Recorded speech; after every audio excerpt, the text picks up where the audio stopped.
கண்மேல் பிறந்து கைமேல் முடியும் கதையில் என்ன தயக்கம்? மலர் கட்டிலறையில் அன்பு கிட்டும் வரையில் சொல்லும் காவியத்தில் வரும் மயக்கம். ஒரு பாதி அங்கும் மறுபாதி இங்கும் சரிபாதி இங்கும் வருமே. நல்ல வேளை நான் பிழைத்துக் கொண்டேன், என் காதலை உன்னிடம் அழைத்து வந்தேன்.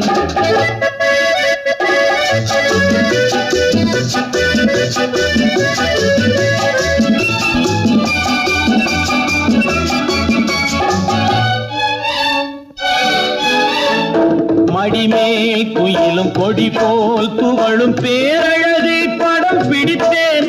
அந்த பட்டு முகத்தை இந்த சுட்டு விரலால் தொட்டு பார்க்கையிலே